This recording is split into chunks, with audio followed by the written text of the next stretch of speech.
아기 장수. 아기 장수. 자 봅시다.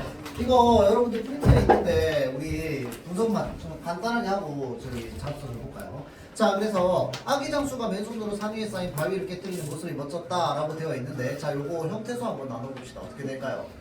아기. 아기 장수. 장수. 색깔을 자 아기 장수 이렇게 나눌 겁니다. 맞죠? 아기 장수라고 하는 단어 자체는 그러면 단어의 종류가 뭔데? 합성. 아기 장수라는 단어는 단어의 종류가 뭐야? 명사. 그쵸. 명사 말고 그 저기 뭐냐 어근 접사의 개념으로 봤을 때 단위로 합성어, 파생어, 복합어뭐 등등등 해서 뭐라고? 그렇죠. 어근이 만난 합성어다. 그치? 합성어. 자 어근과 어근이 만난 합성어. 자 그래서 아기 장수가 맨손으로 어떻게 돼요? 손으로 자 다음 산 다음 위 그 다음 싸. 인 니은. 니은이요. 이. 맞죠? 자 이거는 싸하고 이하고 니은입니다. 맞죠? 네. 자 그러면 이는 뭔데? 이 그거요. 피동. 오 비동정미사. 니은은 뭔데? 그쵸 관형사용 아니죠.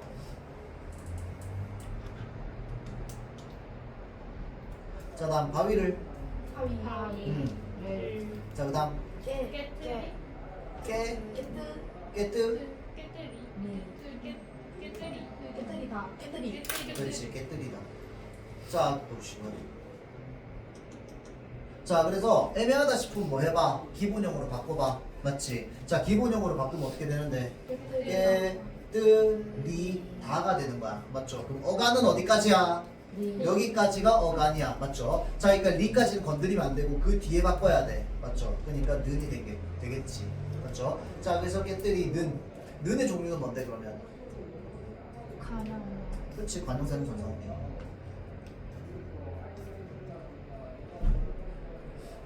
자 그다음 모습이 그다음에 멋 지었다.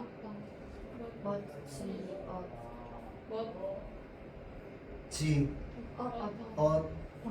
다 그렇죠. 자 그러면 얘 기본형 뭔데? 멋지다. 자 그러면 요거는 어떻게 나눠? 멋하고 근데 여기에서 좀 나뉘는데 이거 혹시 학교에서 형태소 그 좀 나누는 거 관련해 가지고 자 잘 봐봐.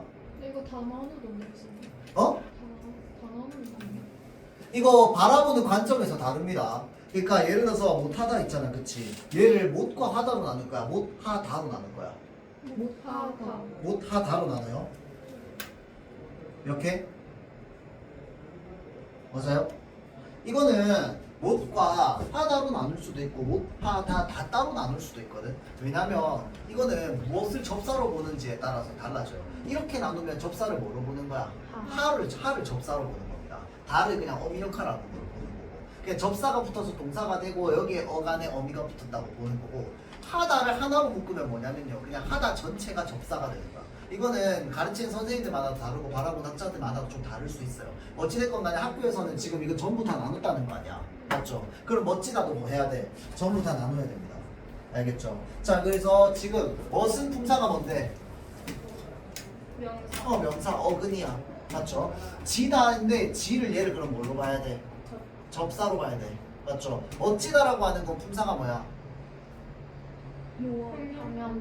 형용사지. 맞죠? 형용사. 자, 그러니까 멋지다라고 하는 형용사를 만들어주는 접사인 거야. 왜냐면 명사를 형용사로 만들어줬으니까. 맞죠? 자, 그러면 이거 명사. 그 다음에 중간에 접사, 어미 이렇게 보면 되겠지. 맞죠? 자, 그러면 다가 되겠지. 엇은 뭔데? 과거 시의 선어말 어미다. 그렇죠? 선어말 어미. 자, 하고 저기 잡서 좀 봅시다.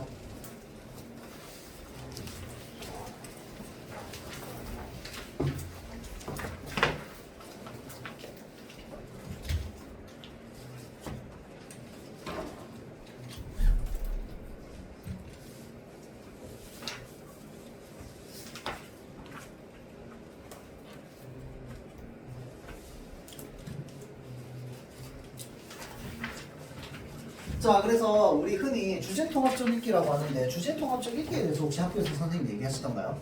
주제통합적 읽기가 뭔지? 그럼 그냥 바로 본문만 봤어? 자, 그래서 요 단원이 뭐랑 연결되어 있는 단원이냐면요, 여러분들 모의고사 치고 나면 모의고사 칠 때 가 지문, 나 지문 이렇게 해서 비문화 지문 2개 나오는 거 혹시 기억나나요? 자, 그래서 그런 읽기를 우리가 이제 주제통합적 읽기라고 이야기를 하거든요. 이 주제통합적 읽기가 뭐냐면 우리가 흔히 가 지문, 나 지문 나오면 얘네 둘이 되게 상관없는 글 같잖아. 근데 사실 되게 미세한 상관이 있는 거거든. 상관이 많이 있을 때도 있고 없어 보이는 데 있을 때가 더 많아요. 알겠지? 완전히 딴판이, 그러니까 연관성이 1도 없는 글은 서로 안 섞여. 알겠죠? 그래서 가와 나가 섞여가지고 뭘 하냐면 주제를 통합적으로 읽으라 이 말이야. 어떠한 무언가의 어떤 소재에 대한 의견이 있어. 그거를 가 지문은 경제학적 관점, 나 지문은 법적 관점, 뭐 이런 식으로 읽는다든지, 또는 하나는 과학적 관점, 하나는 뭐 기술적 관점 이렇게 읽는다든지, 뭐 이렇게 보는 거야. 그래서 우리가 그런 지문들을 주제통합적 읽기라고 하거든요. 자, 그래서 그것과 관련되어 있는 지문들이 나오는데, 그래서 여기에는 무엇을 중심으로 나와 있어요? 했다며. 친구라고 하는 이 키워드를 중심으로 해가지고 서로 다른 주제를 가지고 있는, 또는 서로 다른 배경을 가지고 있는 글들이 연결되어 있는 겁니다. 그렇죠?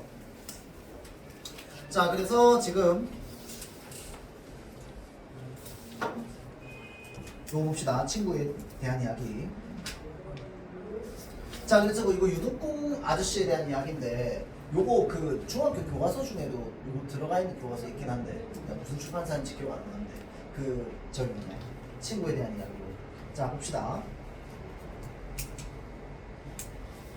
자, 백탑 아래 동네로 이사한 지 3해쯤 되던 해였다. 바야흐로 몸이 한창 무르익은 5월 어느 날이었고, 자, 탑의 몸에 피어난 이끼도 계절답게 짙은 녹색을 띠고 있어서 가까이서 본 탑은 흰색이 아니라 연녹색으로 보였다라고 하는 게 지금 이제 이미지를 제시하고 있는데, 이미지에서 뭐가 느껴져? 계절적 이미지가 느껴집니다. 그렇죠?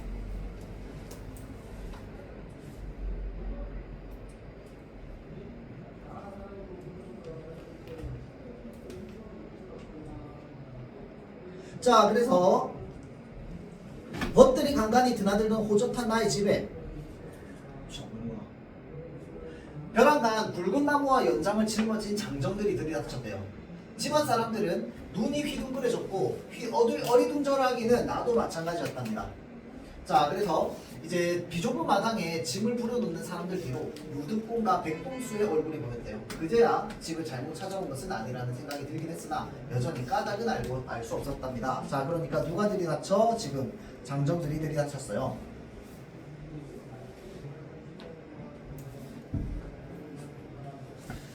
자, 매부. 이제 이 사람들에게 마당 좀 빌려주시지요. 서글서글한 목소리로 요 백동수가 먼저 말했습니다. 자, 그 말을 고지못대로 새겨봐도 까닭을 알 수 없었대요. 하필이면 비좁은 내 집의 마당을 빌려달라니. 자, 차라리 집 밖 빈터가 더 넓지 않은가, 이런 생각을 하고 있는데 유득공이 겸연쩍은 표정을 짓고 자 덧붙였답니다. 자, 여기 방 한 칸을 만들려고 합니다. 편안하게 책도 읽고 저희도 자주 찾아와서 함께 지내고. 자, 그러니까 요때 당시에 저기 뭐냐, 이제 같이 책 읽는 친구인 거죠, 친구. 자, 그러니까 지금 이 이동무의 집에 와가지고 이야기를 하는 겁니다. 이제 이 사람이 조선 후기 실학자거든요. 조선 후기 실학자. 자, 그래서 이 사람이 뭐 박재가, 박지원 이런 사람들이랑 같이 이제 지내면서 이제 책도 읽고 할 건데, 이제 그 집을 이렇게 지어놓고 편하게 책도 읽고 저희도 자주 찾아오겠다라고 하면서 집 좀 만들자라고, 방 좀 만들자라고 얘기합니다. 뭐라 할 말이 떠오르지 않았대요.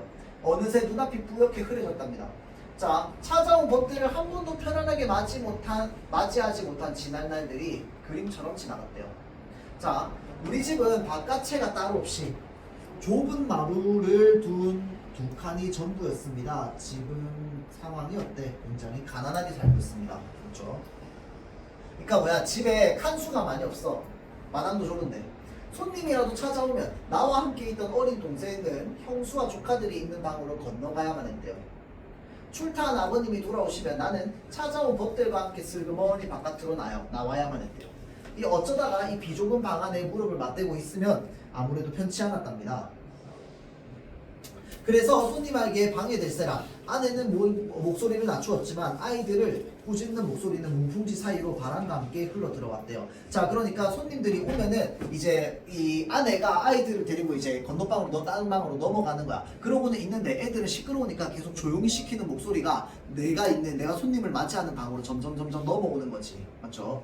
자, 그래서 늦은 밤이면 더욱 조심스러워서 목소리를 낮추는 것은 방 안에 있는 사람들도 마찬가지였어요. 그러니까 서로가 서로를 조심하게 되는 거야. 있다는 걸 아니까, 또는 배려하고 있다는 걸 아니까. 지금 손님으로 온 사람 입장에서도 저쪽에서 배려하고 있다는 걸 아니까 조용조용히, 저쪽에서는 손님으로 왔으니까 조용조용히, 자꾸 그런 상황이 벌어진다는 거죠. 자, 늦은 밤이면 더욱 조심스러워서 목소리를 낮추는 것은 자, 그래서 추운 겨울날에는 칼바람이 제대로 몸에 감겨들었고 쌓였던 겨울 눈이 녹기라도 하면 썩은 초가 지붕에서 누런 물이 흘러내렸대요. 얼었다 녹은 자리에서도 누런 물이 배어나와 앉아있는 손님들 옷을 누렇게 물들이기도 했답니다. 그러니까 집도 약간 물기가 좀 있어서 그거 좀 축축해. 자, 나는 나대로 손님은 손님대로 딱한 일이 아닐 수 없었답니다. 그러니까 손님을 항상 맞이할 때마다, 친구를 집에 데려올 때마다 항상 이런 일들이 벌어지는 거야.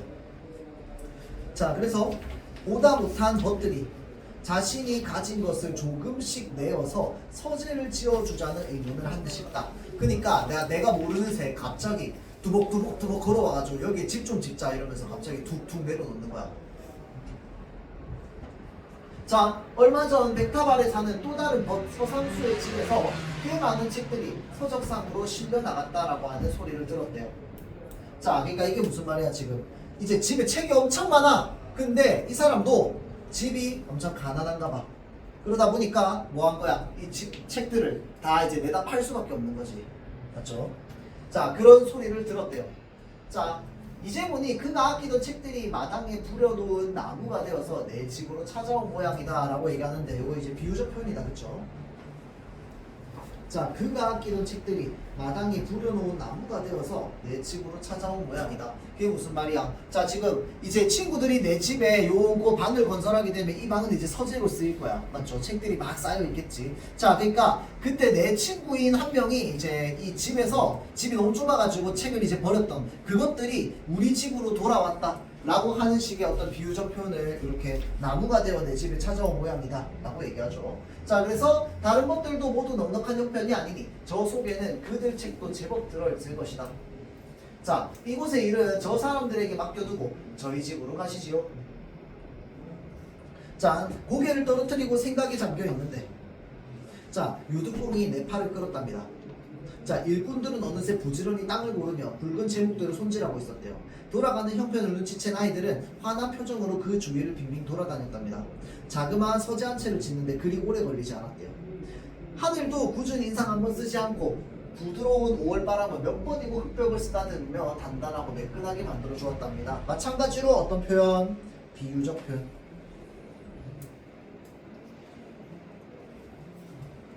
자, 그래서 마치 사람처럼 표현했기 때문에 의인화했다. 그치? 하늘이 굳은 인상 한 번도 쓰지 않았고 요거 집 짓는 동안 비 한 번 안 내린 거야. 맞죠? 그리고 따뜻한 바람이 이렇게 늘상 불어와가지고 이 집을 잘 만들 수 있게 도와줬다 라고 얘기하는 거죠.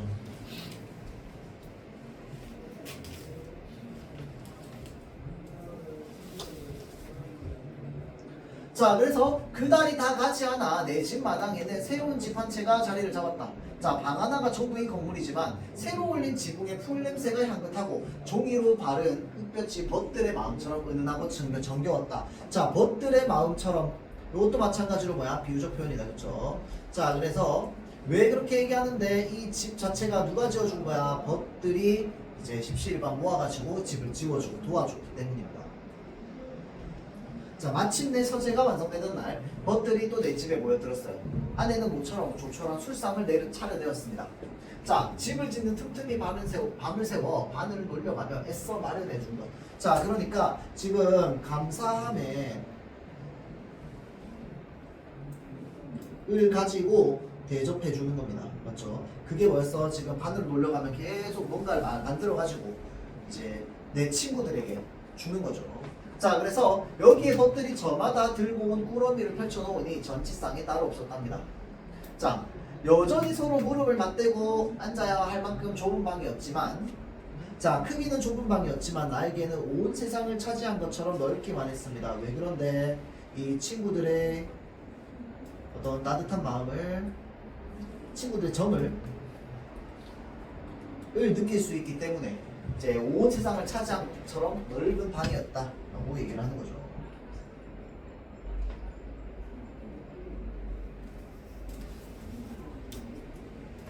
자, 그래서 여기까지 읽으면 여기 전체적으로 쭉 봅시다.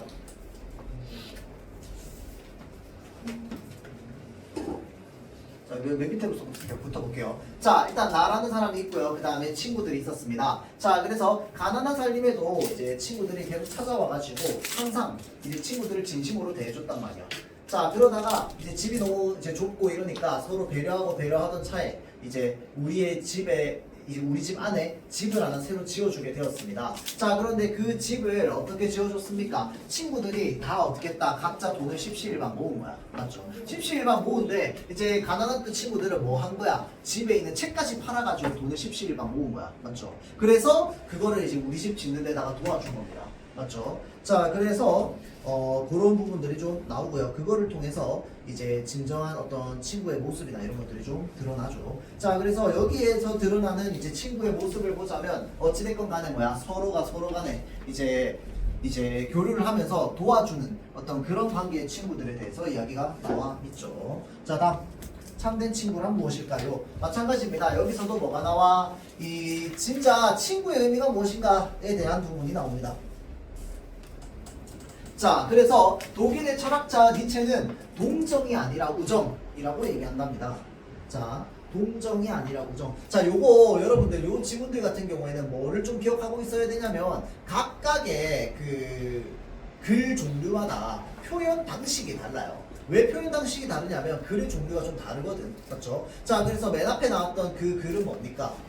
이야기글이죠. 이야기글. 문학입니다. 문학. 맞죠? 문학이니까 당연히 어떤 표현이 나와? 문학적 표현이 나오겠지. 그래서 아까 찾았던 비유적 표현이나 이런 것들이 나옵니다. 맞죠? 자, 반면에 요거는 이제 그 설명문입니다. 설명문. 자, 그렇기 때문에 이제 무언가를 알려주는 내용의 글이 있을 거야. 문장이 있을 거야. 자, 그래서 일단은 뭐부터 합니까? 유명인의 말을 인용부터 합니다. 맞죠?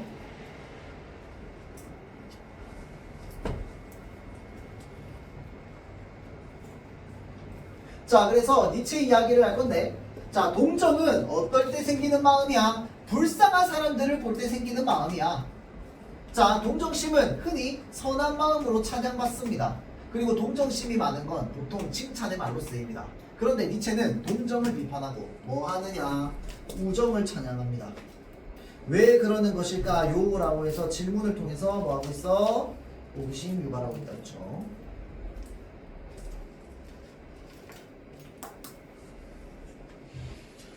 자, 그럼 이 사람은 도대체 왜 동정보다 우정을 더 좋다고 생각할까? 자, 니체는 우정을 나누는 사이를 서로 완전한 존재가 될 수 있도록 격려하고 돕는 관계로 보았답니다. 이런 우정에는 상대에 대한 존경과 존중이 전제되어 있습니다. 자, 이게 바로 우정을 더 좋아하는 이유입니다. 우정은 뭐가 담겨있다?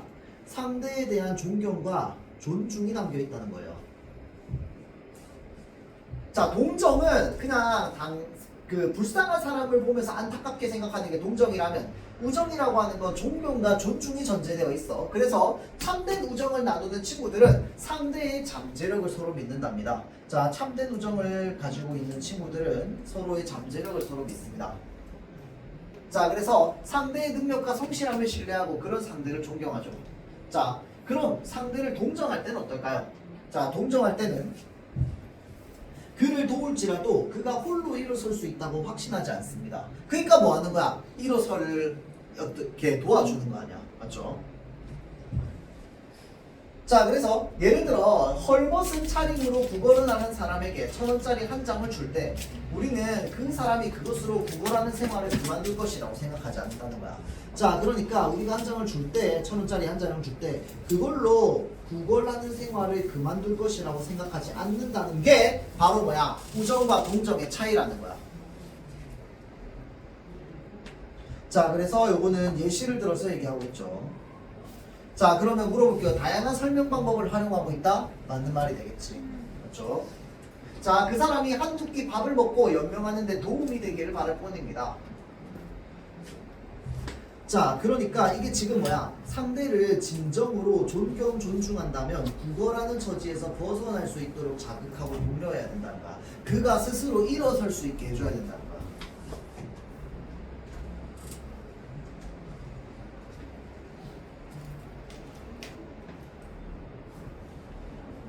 내가 1,000원짜리를 주는 건 그냥 이번에 밥 한 끼 사 먹는 거지 그가 스스로 일어날 수 있게 해주는 건 아닙니다. 자, 니체가 상대를 대할 때 동정이 아니라 우정을 바탕으로 해야 한다고 주장한 이유가 바로 여기 있습니다. 동정에는 상대에 대한 믿음과 존중이 들어가 있지 않기 때문이죠. 자, 동정에는 믿음과 존중이 들어있지 않기 때문입니다.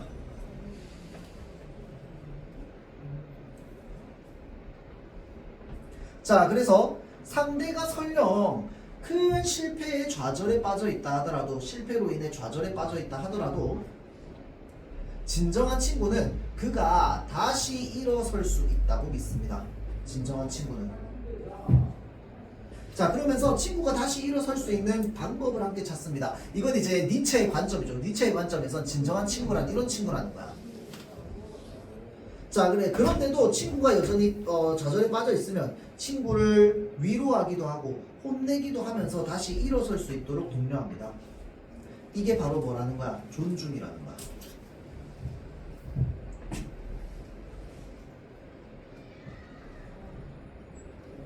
그래서 니체는 짜라투스트라는 이렇게 말했다 에서 다음과 같이 말합니다. 이게 이제 니체가 쓴 유명한 책이거든요.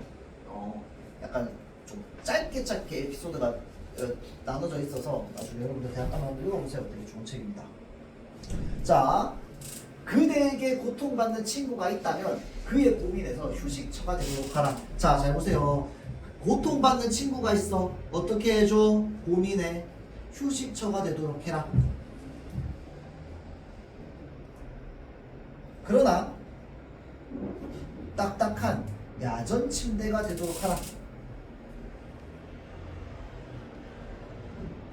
그러면 그대는 그에게 가장 많이 유용한 존재가 될 것이다. 요게 지금 뭐야? 이 문장이. 요거랑 의미는 똑같은 거야. 맞지? 고민의 휴식처가 되는 건 이제 위로해주는 존재가 될 수 있는 거. 그 다음에 이제 혼낼 수도 있는 존재, 딱딱한 야전 침대가 되기도 하는 거. 자, 그래서 여기에서 눈여겨볼 대목이 있습니다. 자, 니체는 그 친구에게 딱딱한 야전 침대가 되어라고 말합니다. 자, 병상용 침대와 달리 딱딱한 야전 침대는 전쟁터에서 일시적인 휴식을 취하는 데 사용하죠. 자고 일어나면 등이 다 베깁니다. 그러니까 차라리 바닥에서 자는 게 편하지 않을까 싶은 생각이 좀 드는. 근데 거기 이제 흙바닥이니까 흙바닥보다는 낫겠죠. 야전 침대를 쓰는 상황은. 자, 그래서 본래 건강한 사람은 야전 침대에서 잠시 휴식하고도 쉽게 기력을 회복합니다. 자, 그러니까 야전 침대에서 휴식을 취하고도 원래 건강한 사람은 쉽게 기력을 회복한단 말이야.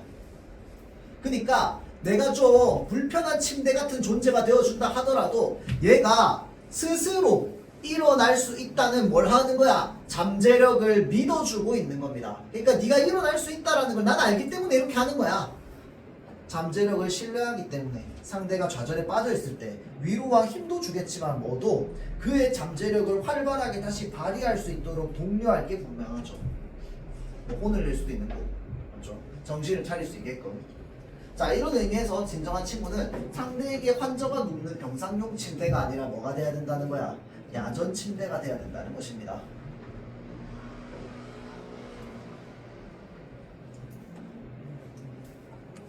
또 니체는 우정의 가장 근본적인 특성 중 하나를 동락이라고 보았답니다. 동락. 자, 타인의 고통을 함께 느끼는 것은 그렇게 어렵지 않대요. 타인의 고통을 함께 느끼는 것은 그렇게 어렵지 않답니다. 그러니까 동정만으로 충분히 가능한 거야. 동정만 가지고 있어도 저 대상이 좀 불쌍하고 안타까워. 그러면 그냥 도와줄 수 있는 거야. 그런데 타인의 기쁨을 함께 느끼는 것은 꽤 어렵습니다. 우리 모두에게는 자신이 남들보다 우월해지기를 바라는 마음이 있기 때문에 저 사람이 진정으로 잘 되면 우리가 배 아파서 부러워하는 게 아니라 진심으로 같이 기뻐해 줄 수 있는 존재가 돼야 된다는 거야. 친구라면. 자, 또 타인의 성공을 시기하는 마음도 강하게 우리 마음속에 자리하고 있습니다. 우리가 동정을 느끼는 사람들은 자신의 자존심과 자부심을 동정을 느끼는 사람들은 자신의 자존심과 자부심을 상하게 하지 않습니다. 오히려 우리가 은연중에 그 사람들과 달리 불행한 처지에 빠지지 않은 자신의 처지에 만족을 느끼게 되죠. 이제 우리가 철학적 관점 중에 이런 것들이 있죠. 예를 들어서 굉장히 어려운 환경이나 이제 불쌍한 환경에 안타까운 환경에 처해 있는 사람들을 보면서 우리는 그들에게 안타까운 동정 이런 것도 느끼지만 그 속에서 뭐도 느낍니까? 저런 상황에 놓여 있는 사람이 자신이 아니라는 것에 대한 어떤 안도감이나 이런 것도 느낀단 말이야. 자, 그래서 불행한 처지에 빠지지 않은 자신의 처지에 만족감을 느끼기도 한다는 거지. 이런 건 뭐야? 사람들의 내면에 이런 것들이 있는데 이런 관계는 서로 진정한 친구가 아니라는 겁니다. 그렇죠? 자, 한편 우리보다 성공한 사람들에게 질투와 시기심을 느끼게 되죠. 자, 아울러 그 사람보다 못한 자기 자신에게는 열등지식을 느끼기 쉽습니다. 자, 그래서 유명인에게 달리는 악의적인 댓글에서 그러한 열등의식을 확인할 수 있죠. 자, 그러니까 우리는 그런 유명인에게 달리는 악의적인 댓글이나 이런 거에서 사람들은 타인의 성공이나 행복에 열등의식을 가지고 있기 때문에 그런 마음을 가지고 친구들을 대하면 그거는 진정한 우정이 아니라는 겁니다. 그렇죠? 자, 그래서 그러면 우리가 동정이 아니라 동락이라고 하는데 동락은 뭐겠어? 그 대상에게 기쁜 일, 좋은 일이 일어났을 때 그것을 함께 기뻐해 줄 수 있는 일. 그걸 동락이라고 하는 거야. 맞죠? 동정은 별론데 동락은 좋다는 거지. 그렇죠? 자, 이처럼 니체는 참된 친구는 상대를 믿고 존중하며 상대가 더 행복감을 느끼고 더 훌륭한 인간으로 성장할 수 있는 것을 함께 기뻐해주는 존재입니다. 자, 이게 지금 아까 했던 말이 다 종합되어 있는 거야. 맞죠? 자, 일단 상대를 믿어야 돼. 뭘 믿어? 네가 잠재성을 가지고 있다는 걸 믿어. 그래서 네가 가지고 있는 잠재성을 내가 믿고 있기 때문에 나는 어떤 침대가 되어준다? 야전 침대 같은 존재가 되어준다는 거야. 맞죠? 자, 그 다음 상대를 존중하며 상대가 행복감을 느끼고 그래서 상대에게 더 행복감을 느끼게 하고 그래서 상대가 진짜로 행복해져. 그러면 그것을 뭐 해줄 수 있는 그래서 행복해져서 훌륭한 인간으로 성장하는 것을 내가 뭐 해줄 수 있는 기뻐해 줄 수 있는 그 사람이 행복해지고 좋은 인간으로 성장하는 것 자체는 좋은 일이니까 상대한테 좋은 일이 생긴 걸 내가 진정으로 기뻐해 줄 수 있는 그런 존재가 바로 뭐다? 참된 친구다라고 이야기를 하는 거죠. 고통을 느낄 때 고통에서 벗어나 일어설 수 있도록 위로와 힘을 주고 자, 기쁨을 느낄 때 기쁨을 함께 나누면서 기쁨을 2배로 만들어주는 친구 당신의 옆에는 이런 친구가 있나요? 라고 지금 뭐라고 되어 있어? 질문의 형식으로 마무리하고 있습니다. 그렇죠? 그러면서 진정한 친구란 여러분들에게 진정한 친구란 어떤 의미인지에 대해서 이제 물어보는 식으로 이제 문장이 되어 있죠. 자, 다음은 인공지능과 친구가 될 수 있을까입니다.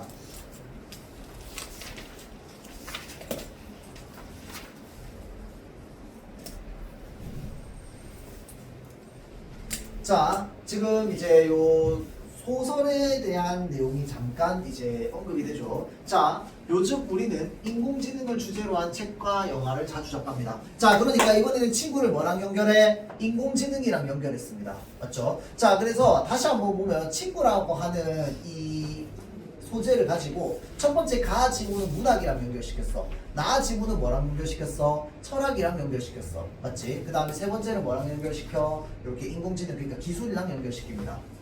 자, 볼게요. 자, 인공지능을 주제로 한 책과 영화를 자주 접합니다. 자, 오늘 소개할 클라라와 태양도 인공지능에 관한 뭐다? 소설이다 라고 하면서 뭐 하고 있어? 일단은 이 소설을 소개하면서 시작합니다. 자, 그래서 클라라와 태양도 그 인공지능에 관한 소설입니다. 클라라라는 이름을 가진 인공지능 로봇은 책에서 인공친구라고 소개됩니다. 인공친구는 인간에게 진정한 친구로 있어주기 위해서 개발된 대상입니다. 자, 지금 여기 뭐라고 되어 있어? 진정한 친구라고 되어 있지. 보통 여기서 물어보는 것 중에 어떤 종류의 것들을 많이 물어보면 하면 나의 글쓴이가 다의 글쓴이에게 할 수 있는 말 뭐 이런 식으로 보통 막 모의고사에서 많이 나옵니다. 그렇죠? 니체가 이 사람한테 진정한 친구는 무엇이다 라고 할 수 있는 말은 뭘까? 이런 식으로. 자, 그래서 가게 진열장에서 인간에게 입양되기를 기다리던 클라라는 조시라는 어린아이가 사는 가정에 입양됩니다. 조시는 몸이 아픈 아이로 클라라라는 조시의 친구가 되어준대요. 자, 그럼 한번 질문해 봅시다. 우리가 인공지능 로봇과 있는 미래를 그릴 때 왜 인공지능 로봇을 친구로 삼는 것을 상상하는 것일까요? 자, 지금 또 뭐 하고 있어? 질문을 통해서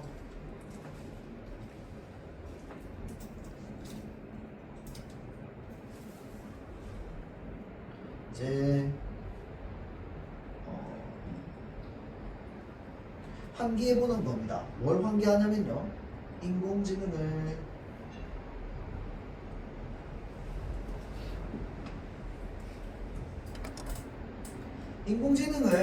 친구로 상상하는 이유에 대해서 이제 이걸 듣는 사람에게 지금 이제 떠올리게끔 하고 있죠.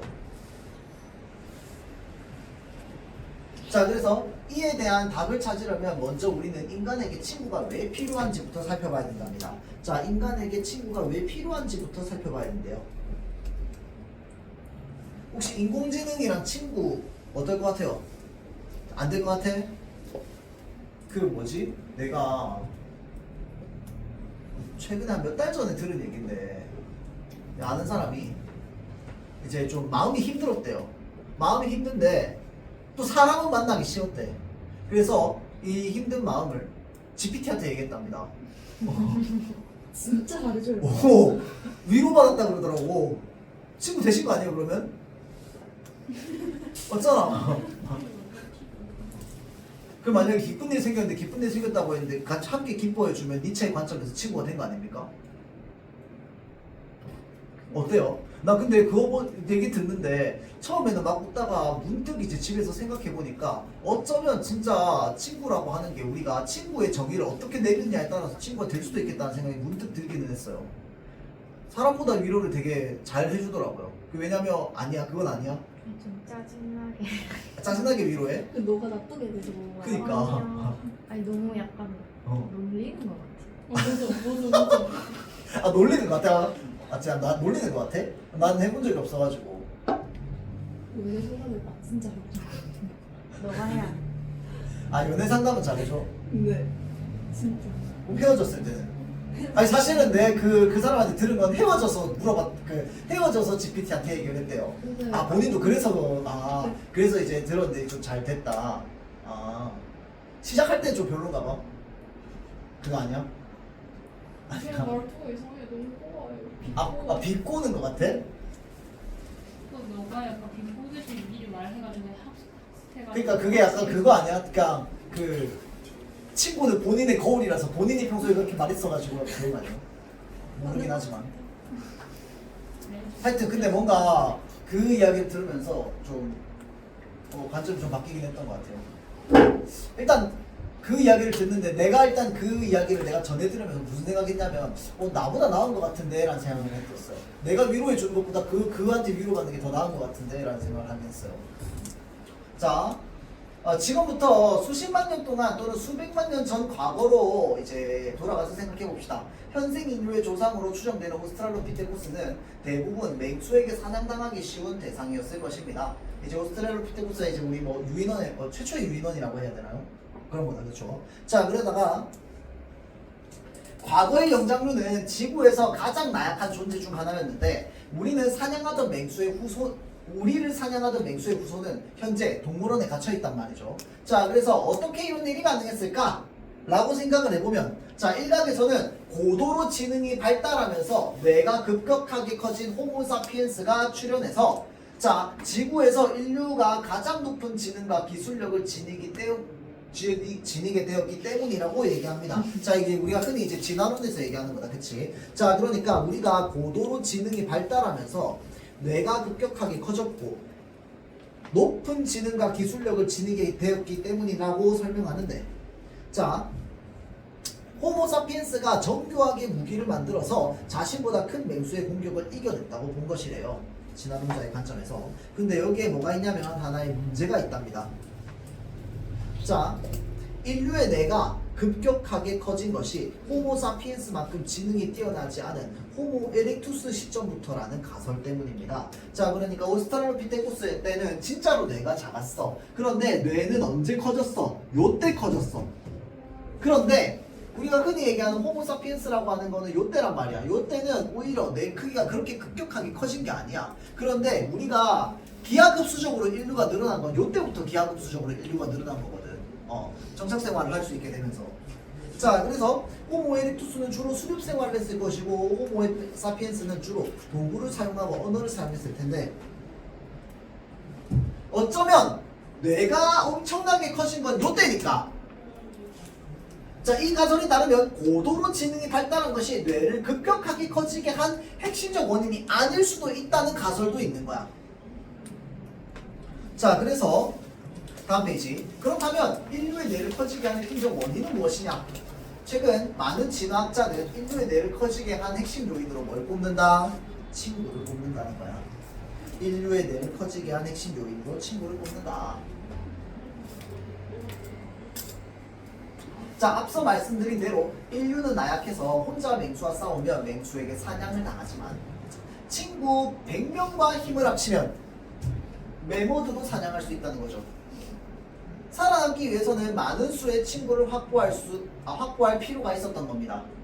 자, 그런데 많은 수의 친구를 사귀려면 많은 수의 친구를 사귀려면 내가 일주일 전에 상대에게 바나나 3개를 주었는데 상대는 나에게 바나나를 몇 개 주었을까와 같이 서로 간의 거래를 기억해야만 그 관계를 오래 유지할 수 있었던 겁니다. 자, 그러니까 옛날 관점으로 보자면 친구를 사귀는데 뭐가 필요하다? 그 대상에 대한 기억이 필요하다는 거야. 맞죠? 그 대상과 내가 상호작용했던 기억이 필요하다는 겁니다.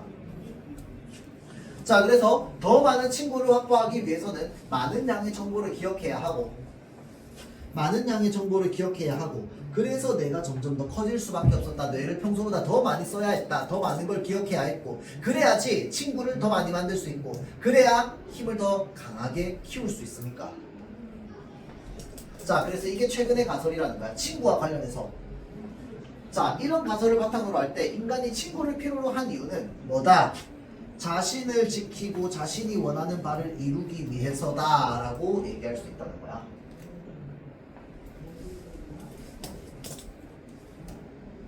그런데 친구가 많아지면 많아질수록 문제가 하나 생깁니다.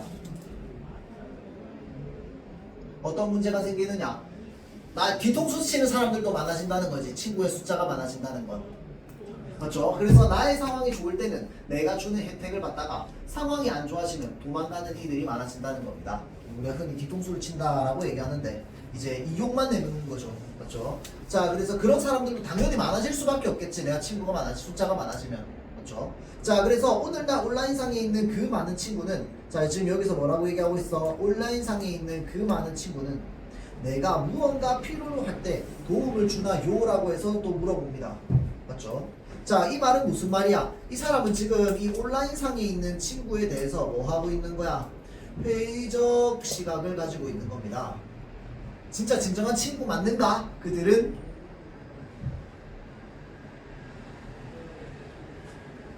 그런데 클라라와 같은 인공 친구는 이런 질문에서 자유롭습니다.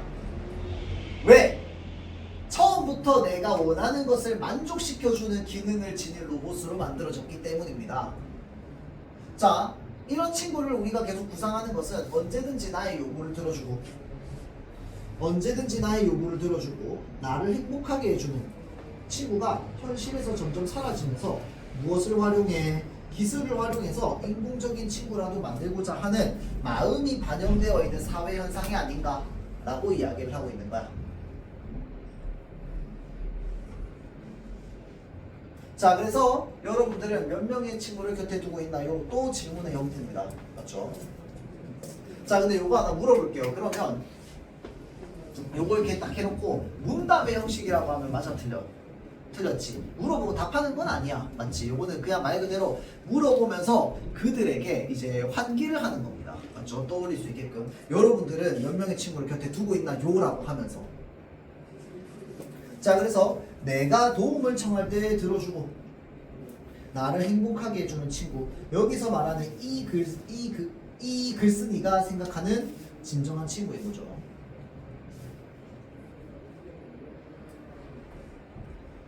자, 그래서 니체와 연결해보자면 뭐가 있어요?